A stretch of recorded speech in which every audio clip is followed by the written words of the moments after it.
Donald Trump's economic strategy centers on protectionism and the revitalization of domestic manufacturing. This approach involves imposing tariffs on imported goods, implementing substantial corporate tax cuts, and tightening immigration controls. Tariffs are designed to shield American industries from foreign competition, while tax reductions aim to attract investment and stimulate job creation. Stricter immigration policies focus on prioritizing American workers in the labor market. Together, these measures represent an effort to foster economic growth and greater self-sufficiency.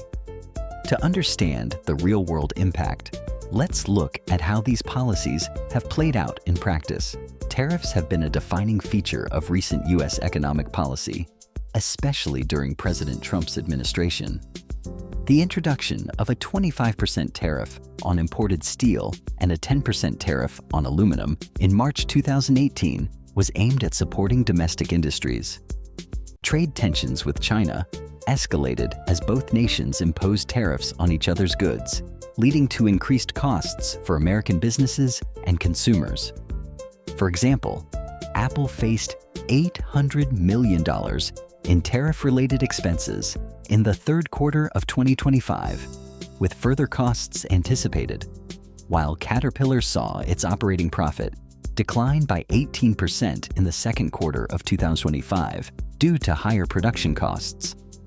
These developments prompted shifts in global supply chains as companies sought alternative sourcing to manage rising expenses. The ripple effects of these tariffs illustrate the complex relationship between protectionist policies and how corporations respond to changing market conditions. Now, let's examine how fiscal policy changes have influenced broader economic trends. The Tax Cuts and Jobs Act of 2017 marked a significant shift in U.S. fiscal policy, permanently reducing the federal corporate income tax rate from 35% to 21%. Intended to stimulate growth and investment, the legislation led to a projected $919 billion decrease in federal revenue over the following decade and contributed to a sharp rise in the budget deficit, which approached $1 trillion by 2019. While initial outcomes included strong GDP growth and historically low unemployment, these gains were later tempered by concerns about income inequality and the concentration of benefits among corporations and affluent individuals.